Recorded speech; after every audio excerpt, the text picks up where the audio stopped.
it's a much wavier line. It's Yeah, complicated. it takes you to the what I previously said, a gender inequality, right? When there is gender inequality, when you see someone that is a liability to you, and liability in terms of many things, of course, Islam says protect your woman, That's right? not what a That peacemaker does, right?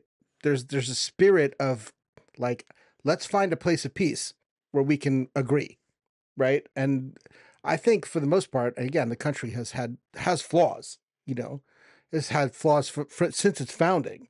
Um, but I do believe that in its political system, the way that it was set up, all the way back at the founding of the country, there was this idea. Also, what you have with Christianity is not imposing Christianity on people through coercion, right? There is nowhere in the New Testament. It's Jesus says, "My kingdom is not of this world. If my king were of this world, my servants would be Right. fighting." Right.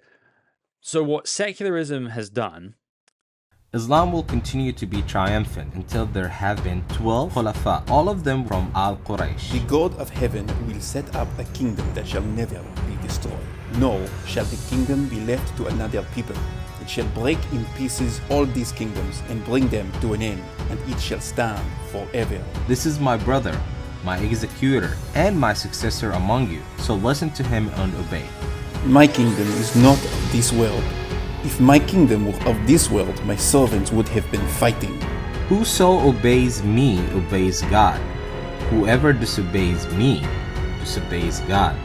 Whoever disobeys my commander disobeys me. The Lord said to me, You are my son. Today I have begotten you. Ask of me, and I will make the nations your heritage, and the ends of the earth your possession. Two systems of government, two visions for life on earth. Whichever is true changes everything. This is Christ and Khulafa. Hey guys, welcome back to Christ and Caliphate. On this podcast, we cover contemporary events in the Middle East from a Christian worldview perspective, as well as examining some of the timeless principles that are the foundations for the modern world that we live in. Today, we are going to be covering an honor killing in Balochistan. We are going to be talking about the conflict between the Druze and the Bedouin in Syria. And we are going to be talking about how we can build a society where minorities are safe and welcome and included in a nation state. So first, we are going to be talking about what's going down in Balochistan. Gio, give us the download here. So Balochistan, when we speak, Balochistan is divided into two parts. There is Iranian Balochistan and there is Pakistani Balochistan. Balochis are on both sides. So just for everyone watching here, I don't want to assume everyone knows this, but Balochistan is not actually an independent country. No, it's not. Part of two different countries, Pakistan and Iran. Yeah, and there is insurgencies on both sides because on Iranian side, Balochis are Sunni Muslims and they don't want to be part of Shia regime, so they want independence, but they are, of course, oppressed. In Pakistan, they are oppressed because Balochistan is very backward. It's just like a doorway to 1800s, as soon as you step in Balochistan, you feel like you time traveled. And because of that, a lot of Baloch activists are protesting or wanting their own country by combining Iranian and Pakistani Balochistan. Yeah, so that's that. So question, for the Balochistanis who are campaigning independence, is it because they want to kind of like maintain their lifestyle and way of life, or are they making the argument that the Pakistani government is not helping them develop more? I think there is so many variables in it. It's not a binary answer. It's not yes or no. It's a spectrum of things that are playing a part here. Major is that at some point there was a kingdom. There was a Baloch kingdom or many kingdoms that existed. And according to them, they were very happy, prosperous, and they were self-ruling. So the biggest point is that they don't want foreign rulers when it comes to Punjabis. So there is a killing of Punjabis. Whenever a Punjabi travel to parts of Balochistan, if they're found, what BLA is Balochistan Liberation Army, which is a terrorist organization labeled by UN. What they do is they check the ID cards of people and see if they are Punjabis. Punjabis mean Pakistani Punjabis, right? And they kill them. That's called target killing. Okay, so real quick question here. When you say they check their ID, is there part of the Pakistani ID that says that they're Punjabi or Pashtun or Baloch? Yes. Oh, okay. So Yeah. it says what ethnic group they're part of on their ID. I mean, like it tells their province. Okay. And Just like then Washington State ID is Washington State. okay, and then so by combining like the province listed and the last name, you kind of figure it out. Yes. I mean, like if they don't speak Balochi, they're not Baloch. They have soft corner for Pashtuns because there is majority number of Pashtuns living in Balochistan. So, but depends on the mood and the situation and the day. They might spare Pashtuns, but may not. But they are definitely against Punjabis, and for the reason that Punjabis are taking their resources according to them, right? According to them, Punjabis are taking their resources. They are responsible for their backwardness. As I said, Afghanis blame Pakistanis. They're responsible for the loss of Afghanistan, but actually it's the people themselves are responsible, and that honor killing is just a testament to that it was not Punjabis that came in and did the honor killing. It was you and your old 1800 customs and traditions that caused all that thing.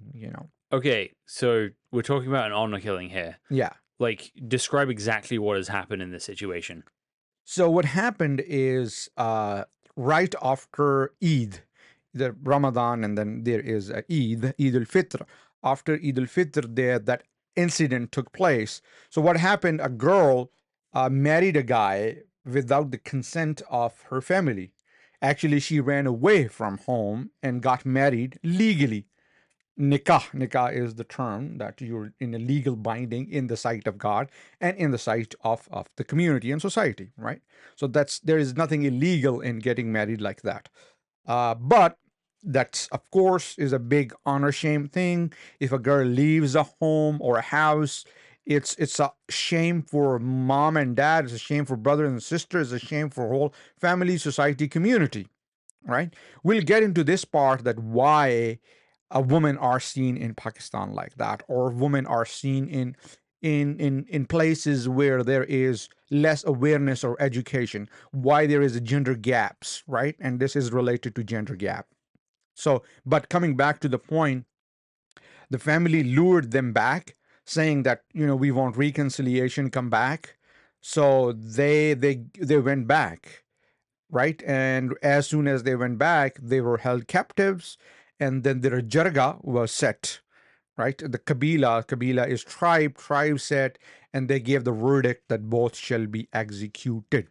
And the both were taken to a remote, desolate place, and both were shot at sight. And the video circulated after a month and a half. And then when it reached to the higher authorities, it became a big issue. It became a local issue, I would say, local in terms of national local, right? And then authorities were super fast and doing all their things, and they got the killers, and they're behind bars right now. So the killers have now been arrested. Yeah. All of them? I mean, yes, whoever were involved, 11 of those were arrested. Oh, that's good. Yeah. I mean, I heard one of the articles I read said that they were having an affair. Like they were already married and that there were already children and that these two people were committing adultery. No, Okay. that's not true. I mean, of course, I am also relying on sources that I am receiving. Like Sure. the mainstream Pakistani media is reporting that they both got married. They were single, Okay. and then she ran away from house, and then she got married to a guy, and were living in a place, and then it was lured back and so on. But if what you are saying is true, then it is permissible to be killed in that way. Interesting. I also found it really interesting in reading the article that the people who were killed were charged with terrorism and not murder. And I was wondering how that plays into what actually went down, right? Like, because you said that they would look at certain people groups in that territory and say you're a terrorist and execute them. And, you just said about the terrorism laws, right? Like the attempt. But I wondered how that played out in this particular area, like, because honestly, most of the time you would get charged with murder, right? Getting charged with murder is getting charged with murder. And then, I that surprised me at the end to see that they were actually being held on terrorism charges. Yeah, it's interesting to, when I'm laughing inside because terrorism charge in Pakistan Just like is, blanket, right? yes, it is. It is Yeah. more higher degree than murder. So murderer can get away with the murder charges, but if you're charged with terrorism, Okay. then you're booked. I guess that makes sense because, I was just thinking, like, I don't understand why. Like, does that make the people who were killed, I don't know, less citizens of their area? You know what I mean? Like, oh, well, they're terrorists, so we can do whatever we want, as opposed to changing the terms of a trial or something like that. Yeah, at the end of the day, it's all political point scoring. Yeah. On top level, if you see like Sure. if 11 people were arrested like in a day, it was the incident happened about 2.5 months. We were speaking in July, and I'm talking about April, somewhere in April, right? Mhm. So all that happened in April. Nobody talked about it.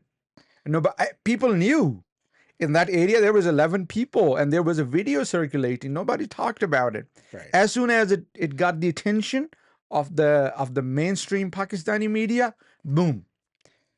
That's So, the irony. like, whatever the legal framework they're using for this, I think that's important to acknowledge, honor where honor is due here. The Pakistani government is handling this the right way, it seems like. Yes, yes. And to assert a little bit more on this particular case, in my area, there was a child killed and he was beheaded, right? He was 11-year-old and he was killed by an Afghani resident in Pakistan. So police found the murderer, and what they did was they took him to the site and they killed him, killed in action, shot him and said that the opposite party fired. And so the point here is that now we're seeing a trend that there is no mercy for these type of things that are related to either child killing or honor killing or these type of things. Authorities are taking this step that to make sure that these things are, if not eliminated completely, are minimalized at least. That seems to be consistent. Yeah, it has to be. It's the time. We are not living in 1800. We are living in that. Yeah, I mean, people from the West would look at it and say, well, where's the trial, right? Like, everything according to our legal system is based on, having a trial and a jury and then the press and the blah blah blah blah blah blah blah. Here, legal system is to protect the Sure. criminals more than There's a lot of protections, and yeah, definitely. I mean, all the way back to the Constitution. But it's just interesting that, like, are you saying that there's the police, like, is it like a wink wink, like, oh, the opposition fired, like the opposition fired at him, oh no, we had to shoot him, you know what I mean? Like, no, those Balochis, or did they just execute the judgment on their own, is what I'm saying. I mean, like, when there is enough evidence, clear evidence, for example, in that Afghani's case, right? It was evident, everybody knew it, everybody saw it, or at least he confessed it by himself that I did that, and so on and so forth. So it was not to be that we are killing an innocent person. Of course, they did something shady. Of course, it was. I guess that's what I'm driving at. That, yeah. It sounds like I'm trying to understand if there's a precedent in Pakistan for, like, there was a comic book way back in the day called Judge Dredd, where Judge Dredd would, like, they're the judge, the jury, and the executioner, right? Like the judge is the one who takes everything and does it all. And yeah, it's kind of similar. Is that going around the legal system? Yeah, it's kind of like extrajudicial killing, but with Right. the approval of judiciary. That's interesting. That's I would say, but behind the curtains, it's not that you're. Yeah, so yeah. How they frame it, it's interesting. Right, It's not that was a straight away encounter, but rather the opposition party, his friends fired, and in the crossfire, the only person died was the killer. So I guess my question is as this relates to honor killings, right? Like, is, one of the articles I read said hundreds of women a year are killed in honor killings in Pakistan. I don't know if that's accurate or not, but the point is, it seems to be like something that occurs with some kind of. I mean, if it's hundreds, right? Like, you know, to get to 200 a year, you have to have like 20 a month. You know what I Yeah, mean? Or something like that. So as far as like how does the law and the police like balance out this? Well, we're a clan, right? Like we're a clan and we're going to take law into our own hands. Like it seems like the Pakistani government is trying to put all that down, but is there like I'm trying not to be cynical here. Like we won't pay attention to it until the press picks it up, or like it happens and we'll deal with it whenever something bad happens or something, right? Like they filmed it, guys. Like they filmed yeah. it, No they escape point. they Yeah, filmed it and they put it on the internet. They wanted people to see it. So yeah. I think the way I would answer it is, of course, might is still right, right? And we know it. It's obvious. It's in the United States. it's hard to Might get is still right. In Pakistan, might. If you're strong and powerful, then of course somehow you're above the law. Hmm. But there is law, and honor killing is being dealt seriously but again, it depends on what areas we are talking about, right? In Pakistan is very diverse in terms of cultures. You from the outside, yes, it looks all same, but inside there are microcultures, right? And there are jargas and there are tribes and there are some judiciary powers to those tribes, which has been limited at this point, but there were in the past. So yes, to answer your question on why there is so much of honor killing, I think that is directly related to gender inequality. Women are seen as liability in most cases, not in cities, but in towns and in places where there is not a lot of education, and then culture kicks in, and then some element of Islam maybe, and or some elements of Hinduism maybe, or some elements of whatnot, all trickle down to this effect that woman is liability and parents have to take care of them, and she is the one that is your honor. So you protect her at any cost. Yeah. Right. So it is that. So if you were not coming out of that, you're gonna live with that sort of mindset of, if my girl goes outside, pick a guy that brings shame to my household, and the only way to redeem myself is to shoot her in the head. So what I'm noticing with a pattern here is, correct me if I'm wrong, but I don't think there's any precedent in sort of Sharia or the Islamic sources for honor killings, right? No, there is Right. It's not something that's core to Islam. no. But the places these tend to show up tend to be in Muslim cultures with kind of central governments that can't quite control everything. So Iraq, for example, is a huge one for honor killings. Whereas happened in Turkey too. but it seems less common in It's Turkey, right? much less common, but Um, it still happens. Then and same would be less common in, say, Saudi Arabia as well than, say, Iraq. Mm-hmm. So it seems like it's on the sort of frontier of these Islamic states. Like Chechnya is a big one as well, where you kind of have a government that's not really intervening in these kind of things. So it's like, I mean, they happen in the UK. They happen in Europe too. they do, but it's again, much less. it's yeah. much less. But they're happening within the context of Islam. Like, Yeah. yeah. I mean, you don't hear about But it's they don't happen in Poland. But again, there's not a direct line, right? There's not a direct line of like the Quran says this, Sunnah says this, honor killings.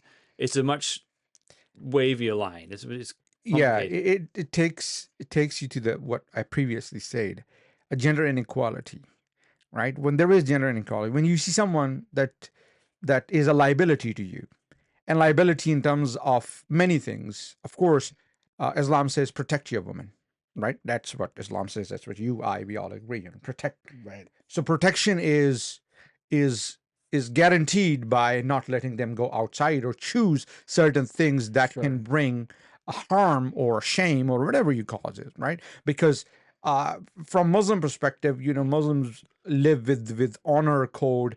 You see that comes with the hospitality factor, and there's many other factors that are, I'm not on one is saying that everything is bad in those cultures and everything is good, and every culture is having some good aspects and bad aspects. American culture, United States culture is also such so that there are some bad things and some are good things. Irrelevant of this topic, but going back to what I was saying is that the connection is there, I guess.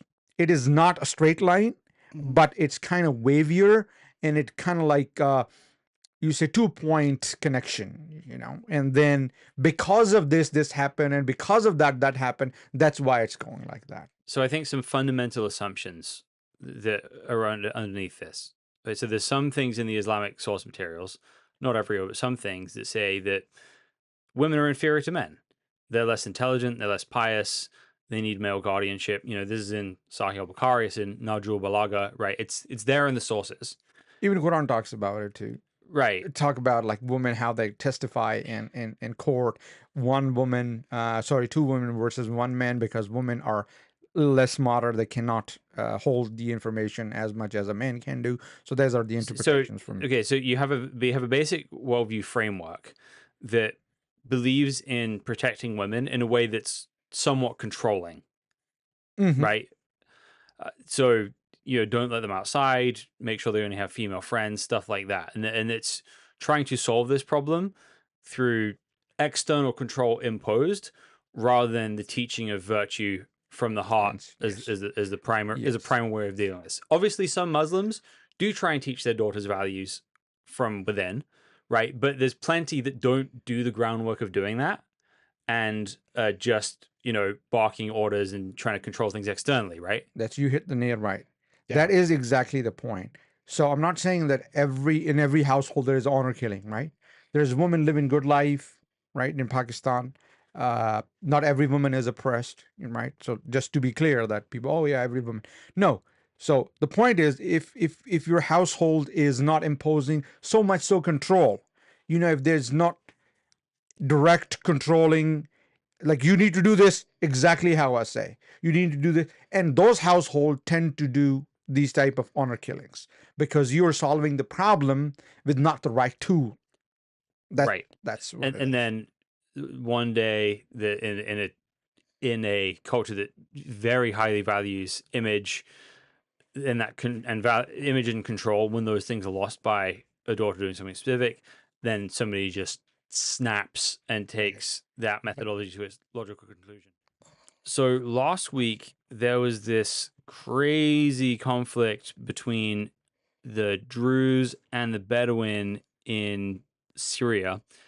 The Syrian government was involved. The Israeli government was involved. Like, we don't have time to get in too much depth for all the factions, right? We can't do a whole Jews versus Druze episode, but we should talk about this. Like, what the heck is going on in Syria? Why did these things flame up? I think a little bit that I know of, or I'm aware of, that Syria is still not so much so under the government's control. I would say Sharah's control. Right? It's the region there where the Druze are in my majority is the area that is bordering, I guess, Israel. Right? That's where the Druze are mostly, and I don't know what caused the initial rift, what caused the initial conflict, what was, because it didn't happen like one day they woke up and like, hey, let's fight. There was something boiling for a little while, and then it erupted, and now there are two factions, like political or so international factions involved in it. So from what I understand is that the Bedouin population in that region, Suwaida, I believe it's called, has been growing in the last 10 years with the war between Assad and the rest of the country, then the different factions. So they're like refugees there. And I believe what happened is that some Bedouins set up like a road checkpoint where they detained a Druze boy, like 18, 20 something guy, and tried to kind of get money from him, and then eventually like abducted him, and then later released him, which I think was the trigger point for all the current conflict.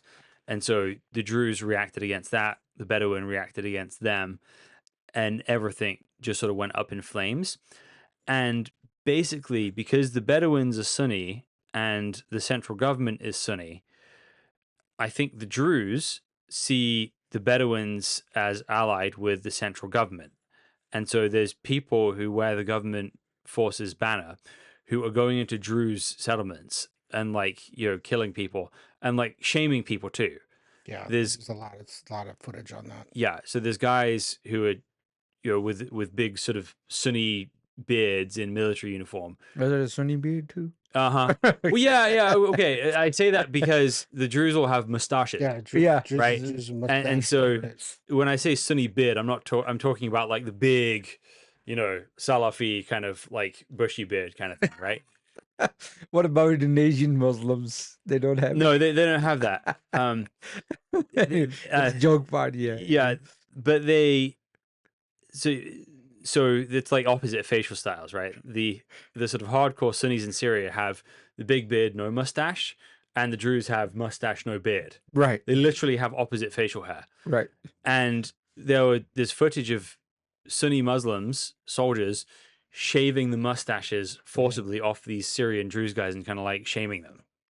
Yeah, I mean, it definitely got worse, from there. I remember watching the videos about them striking them and shaving them and everything else like that. And then like yesterday, I opened up Instagram and I saw in executions, I mean, usually there's like a little thing that says like, don't watch this or a disclaimer or something like that. And that didn't happen.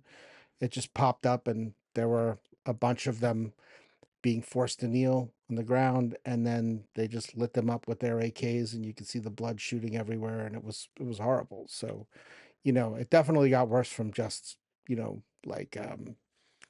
cultural conflict, right? Like about, beards, right? Like a way to shame people. It turned into murder. I think one point I would make, and it's purely based on speculation and assumption, that there plays Islamophobic part too. All the videos that you're seeing is coming from one side, right? I don't know, you are being, because how the media works, that I don't need to go over like how algorithms work, which things are promoted and which were not.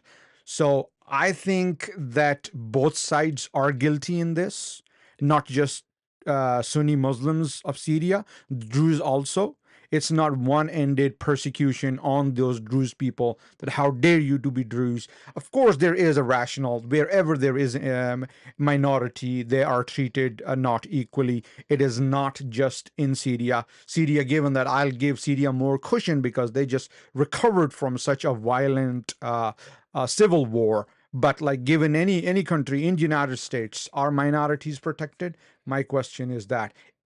I'm not talking about Pakistan. Let me talk about some first world countries. Saudi Arabia, minorities are protected. UAE, minorities are protected. No, they're not.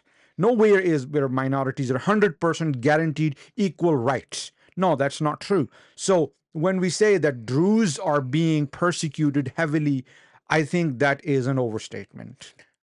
Also in Syria, the thing that complicates it is that the Druze were allied with Assad. So they fought for Assad when there was, all of the fighting over Aleppo and everything happened, and there was an ISIS incursion into Syria. And I believe it was about like 2016, 2017, something like that.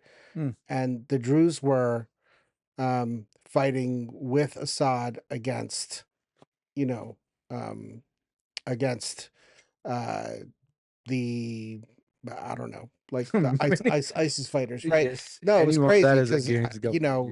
I was there in Israel, and I saw from a vantage point on one of the mountains where you could just see it. You see like this big valley, and then the guide that was with us was like, and those are Assad, right? And you would see like mortar fire, like all this other stuff from this mountain, and then you would see like that's Assad, that's Al Qaeda, that's ISIS, and these are the Druze, and the Druze were the closest to the border. And said, and they're all fighting each other, right? And the Druze are some of the Druze, not all of them, were aligned with Assad. So I can see like a lot of bad blood coming out of that, right? Like you fought for the old regime. Like we don't trust you. You know, I can see where that would like take tensions in an already chaotic area Yep. and inflame them. You know what I mean? Yep. And then with a weak central government, essentially what this is like an intertribal conflict in some ways. Yeah. Right. Right. You have, and Druze are certainly taking revenge. There's certainly been some massacres from the Druze as well. This isn't simply Muslims killing civilians thing, but it's almost like a gang war Yeah. in some ways. That's a perfect way of explaining Right, it. it's like a gang war. Now, but there are some unanswered questions with this, because the natural affinity would be between the Sunni Bedouins and the Sunni central government. But there's no smoking gun that says clearly this is what Ahmed al-Shara wants. Right. Like, it's too soon to like write him off as being like, Rationale. yeah. But this certainly doesn't look good. But it's not like a smoking gun either. Yeah. And then I guess, I think the element that I highlighted before is the element of Islamophobia. Whether we like it or not, it exists in the United States as I have seen it. And people in their actions, their posts on Facebook, there is things that are so stupid that I just want to laugh at, just seeing them. So I think that plays in part too. But overall, I think it's just, as you mentioned, it's a gang war situation. That's it. Okay, so there's two things here, right? There are some other ingredients. So yes, there is the element where people see Muslims doing things and they kind of jump to all these presuppositions. Also, there is a jihadi element in Syria too, right? Yeah, that is everywhere in Muslim world. But especially in Syria, like and there has been for some time. There has been for some time. Yeah. And Giuliani was at one point part of that. So the question we keep asking is, Giuliani still that on the inside? Or is he genuinely a reformed man, right? No, he was polished through the Western powers, and he was like baptized by Western powers to put in a position. Do you think that Giuliani came into power without the support of Western allies? No, of course not. Not just West, Saudi Arabia included. So it was consensus upon Giuliani coming to the throne. So that's right. But also, he wouldn't be warriors without the jihadi support base either. Yes, right. So he has. So it's been a pillar of how he got to power in the first place, and the question that, again, I'm hoping that he really is somebody who's learned some things and is not that way anymore. But I'd bet money that one problem Syria has to deal with is there are still a lot of people in this mindset that are going to be very, very difficult to control. And actually, the more sensible Giuliani gets, the harder it will become to control those people. Right. That being said, I think Syria, we need to give time to Syria to recover. It's a patient that was on a ventilator for so long, and now it's time for it to slowly recover. And I think Shara is a good option because he had that background, and it's now looking moderate with his suit and tie. Yeah. I really hope that's the case. I really, really want that to be true. But I think we need to ask serious questions about it too. Right. I mean, the thing is, when you don't have a stable government, you can't have a stable culture. So, no matter what you say, these people who were once essentially jihadis, right, are now like, trying to reform the government. And I think that takes like several generations to kind of breed that out, like that. Yep. that takes time. Yeah. And I mean, you need sustained peace to be able to do that. And I think that's the challenge that they're always going to have, particularly over the next, say 50 years, right? Like, how do we get to a point of peace? How do we get, which is actually coming to a point of agreement? You know what I mean? Mm. So as long as there's, like, I mean, this idea, you talk about Islamophobia and prejudice. There's prejudice in Islam too, right? Between Yeah. groups. I was just talking with my mother about this today. Like Muslims generally say, like I love that those people because they're Muslims, right? But then you put them in a room together and they can't stand each other. No, of course not. So Turks hates Arabs, Arabs hate Harris, oh my gosh, like there's a bunch of Syrian refugees in Turkey, and the mood there is we don't want them here. right. Go back to Syria, right? The Like Muslim oh, brother. you're Muslims, you're Muslims. We love you. Now get out. You know Yeah. what I mean? So, yeah, I think it's going to be a challenge. Everyone sort of hates Israel most of all, but then very close second is each other. Right. So the common thread uniting the previous two topics here is you have peripheries around the sort of central government controlled areas where violence is breaking out as it relates to minority communities to some capacity, right? Baloch on the one hand and the Druze and Bedouins on the other hand. Because the Bedouins, even though they're Sunni, are kind of minority community themselves because they have a very different lifestyle from, say, urban Sunni Syrians, right? Yes. So the question at this point is, what principles do we have as Christians that can help us build a nation and a society which is a good place for minorities? I've been thinking a lot about recently in light of all of the internal conflicts within the United States, right? So political conflicts, the left versus the right. If you've been paying any attention to the news in the last week, there's a move to prosecute Barack Obama, right? Which, if you do that, I'm serious, they might actually do it. So if they do it, then, where does that leave us? But the principle I keep coming back to is blessed are the peacemakers, because peacemakers, those who make peace are essentially the sons of God. So, we if we come to a point where we have disagreements, but we go into the disagreement saying, I have to come out with my vantage point on top, right? Like then that means that there's no concessions, there's no negotiation, there's no nothing. I'm going to win, right? I'm going to stop my opposition, and that's it. They're going to be the disenfranchised ones, not me. And that's not what a peacemaker does, right? There's a spirit of like, let's find a place of peace where we can agree, right? And I think for the most part, and again, the country has flaws, it's had flaws since its founding. But I do believe that in its political system, the way that it was set up, all the way back at the founding of the country, there was this idea that we would try to come to a place of peace. We would try to come to a place of agreement, and create a system that allowed us to get there, right? Not a system that stomped the opposition, that gave them a voice, right?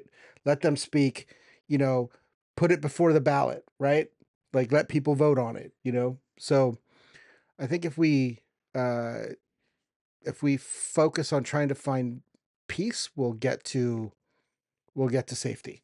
We'll get to a place where it's safe for people. Yeah, I think one way I think is how we guarantee peace for minorities is awareness. And I would allow me to blame Christianity, not Christianity, but people and their implementations, right? If you go to a remote place, not remote, but like United States countryside, right? You see that minorities are not welcome there. They're not seen as part of them, equal, whatever, not protected. For one night, maybe for 2 nights. I'm not going deep down inside in this debate whether it's true or not, but there is a faction, no one can deny that. On the other hand, that is true with every country in the world. When there is less education, for example, let me say a counter example. See, right now in UAE, minorities are treated with, if not all equality, there is some kind of, as I mentioned earlier, there is nowhere you're guaranteed equality in any country, but there is protection for them. People from Christian backgrounds, people from Jewish backgrounds, people from Islamic backgrounds go there, live there. There is safety and protection for them, right? So I think the idea of protecting minorities lie within awareness and acceptance towards others, right? And that acceptance towards others, of course, it comes from biblical ideas, but it can also come from Islamic ideas too. You know, depends on how you want to see it. So I think that as far as like minorities and people who like hate them in America, I actually think it's worse now than it was 10 years ago. Well, I think that you're probably right. What I keep thinking about, though, is that the way that the country has kind of abandoned um, over the past, I don't know, let's say 15 years, right? The idea of what like legalization, naturalization, legal entry into the country, all of that stuff has been just kind of was widely ignored, for a long time. I mean, like the border was open for a long time before Biden, before Trump, before, you know what I mean? Like with this has been an ongoing problem. So when you get people who are coming in and, they're minorities, they're coming here for a better life, or they're coming here, maybe they're not coming here for a better life. Maybe they're running, right, from their crimes. But my point is, uh, you know, for the longest time, the minorities all played well together, right? And, maybe the majority looked down on the minority, but the minorities were like, in kind of tagging along, sync with each other, right? And there are other exceptions, like there's African Americans and Asians have had like hostility because Asians move into like areas that were traditionally African American, but before that those areas were Italian, right? They were so I think that there's just a cycling through of these things, and I think that what's happened now is like there's just been chaos, and anytime that you make chaos your policy, you're going to get chaos. So here's what I would argue has happened. I argue on a spectrum here. I would say in the classical Islamic framework for this, non-Muslims are second-class citizens. Absolutely. Right. That's true in the Charter of Medina. It's true. It's definitely true in the Pact of Omar, and that's generally been true in classical Islamic thinking. You've got protection, but you certainly do not have anything approximating equal rights. Yes, that's not. Again, under some rulers, that would be different. Like Muawiyah, for example, Christians were treated well. His prime minister was a Christian, right? So there's been lots of Muslim rulers who have been great to minorities, but in general, classical Sunni thought on this treats them as second-class citizens.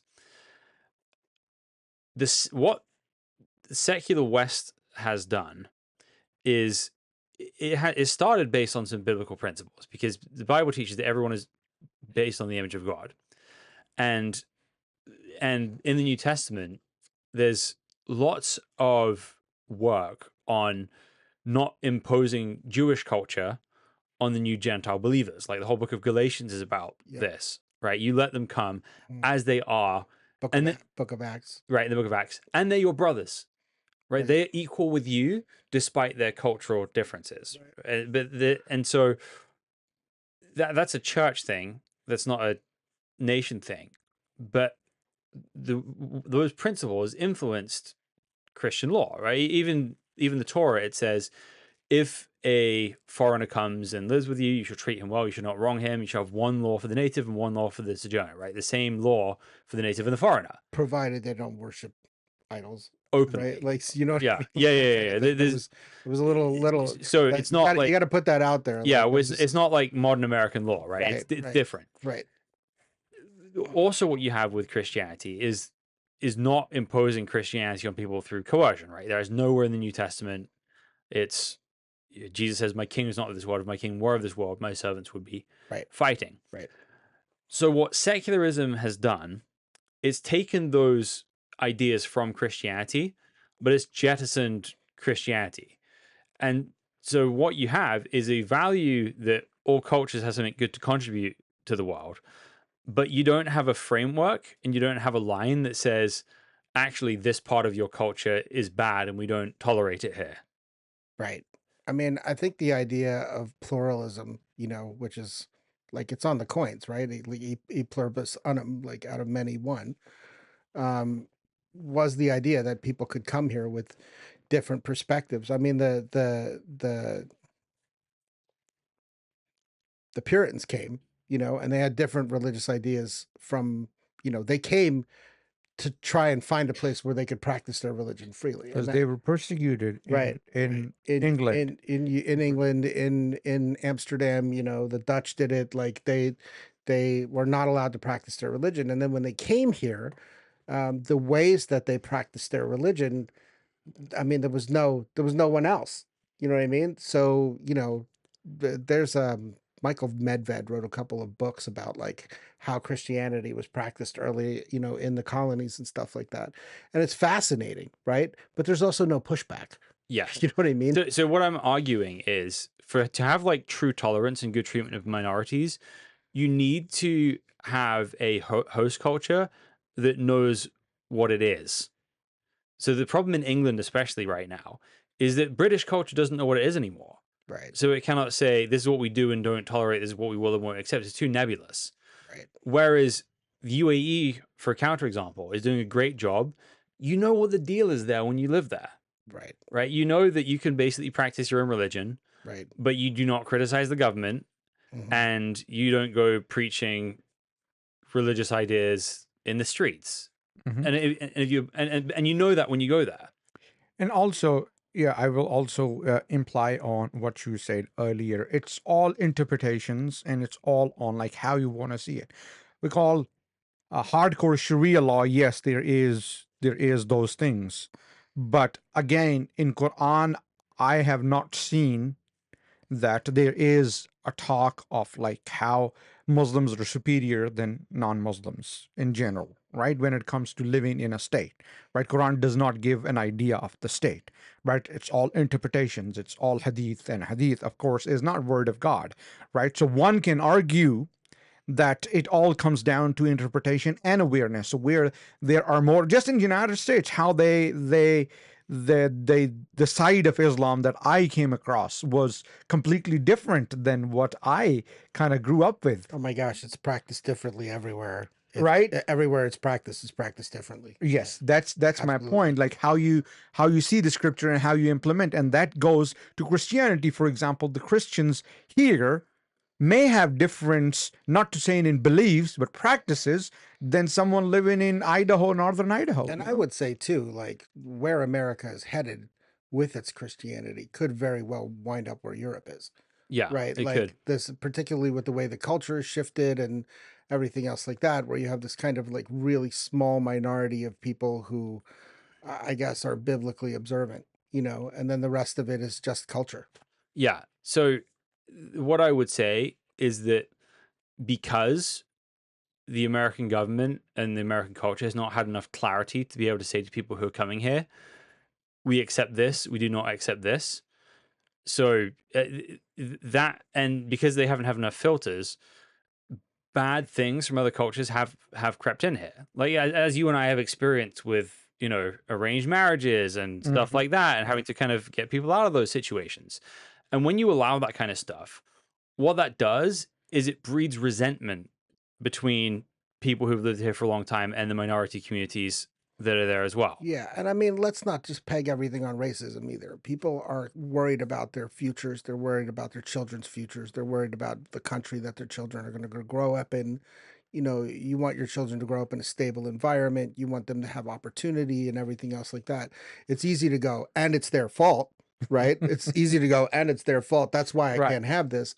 But I think if you get down to the base of it, a lot of people react in fear because their own like futures or their progeny future, right? Like the future of the Raymond children or the Cons. or the Khans or the Uchkuns or whatever, is like, well, what are they going to grow up in?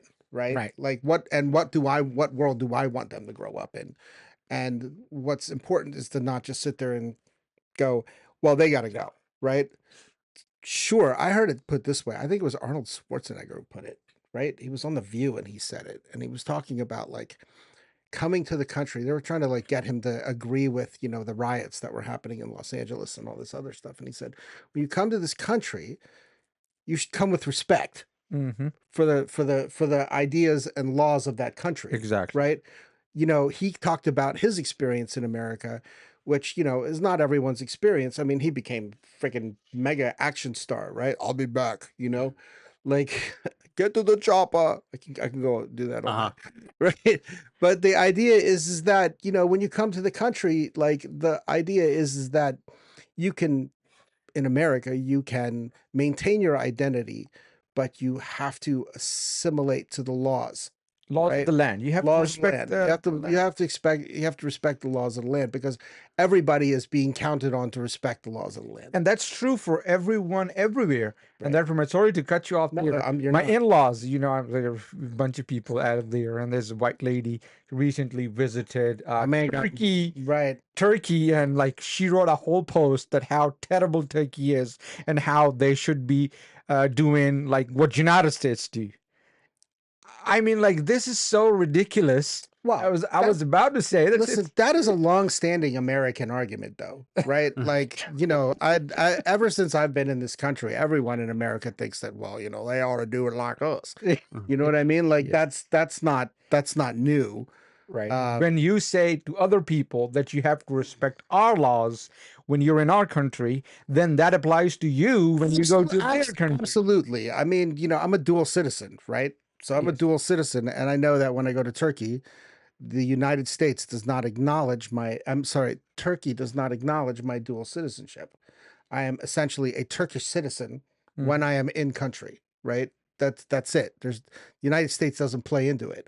When I try to pass the border with my American passport, they're not interested in that. They want my Turkish citizenship card, right? So, you know, I have to play by their rules, right? I have to say, I can't just sit there and go, well, I'm an American, you know, like bend to my will. Right. You know what I mean? Well, I mean, I think that the hard part, the justification for that line of reasoning is that those parts of the world have struggled with their freedoms. You know what I mean? They've struggled to have like sustained democracies, you know, like they've struggled to implement technology.